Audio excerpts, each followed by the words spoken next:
Welcome to the Midlife Career Rebel, the podcast created for high-achieving professional women to gain the clarity, confidence, and courage they need to go after and get the life and career they want.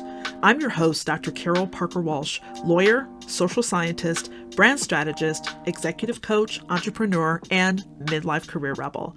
Each week, you'll learn strategies to manage your mind, navigate the challenges of midlife, and take control of your career so you can thrive doing the work you love. So if you're ready to tear up that rule book and create your own, you're in the right place, and I can't wait to show you how.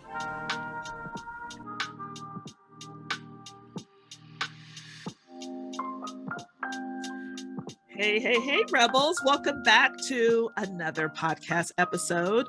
I have an amazing guest, as usual, who's here to share some fabulous insights on confidence for women. And I think it's such an important conversation. I think it's such an important topic and something that I know something that women struggle with, women in midlife struggle with. I think women at all ages do, but really and how that really impacts our career. And I'm just so excited to have her here today. So without further ado, let me introduce Kelli Thompson, who is a women's leadership coach and speaker who helps women advance to the room where decisions are made. I like to think we're the room where it happens, right? Yes.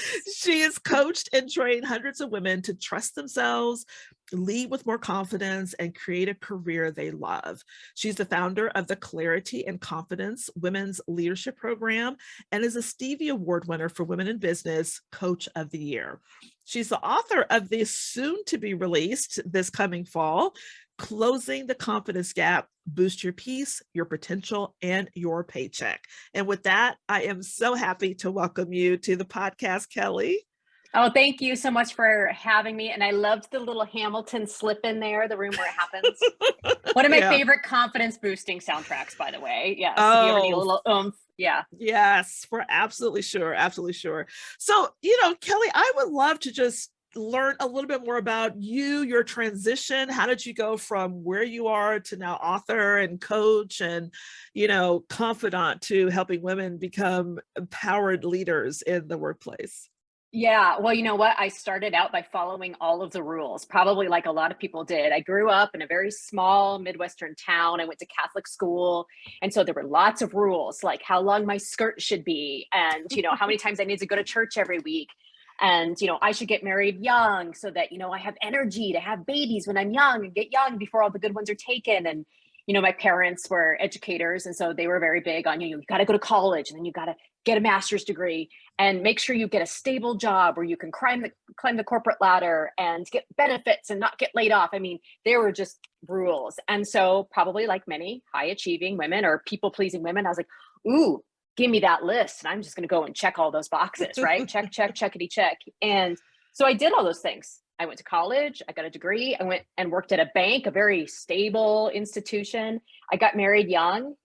And because I did all those things, I had some good career rewards and accelerated my career in financial services. I was in marketing, I was in human resources, I was primarily in training and development. But I also found myself divorced at a very young age. And I also found myself having a career crisis at a very young age. And I think it honestly, because I was working so hard to climb the ladder that I never even stopped to ask myself, is my ladder against the right building? And that really created, I think I always call it my third life crisis because I had it when I was about 30.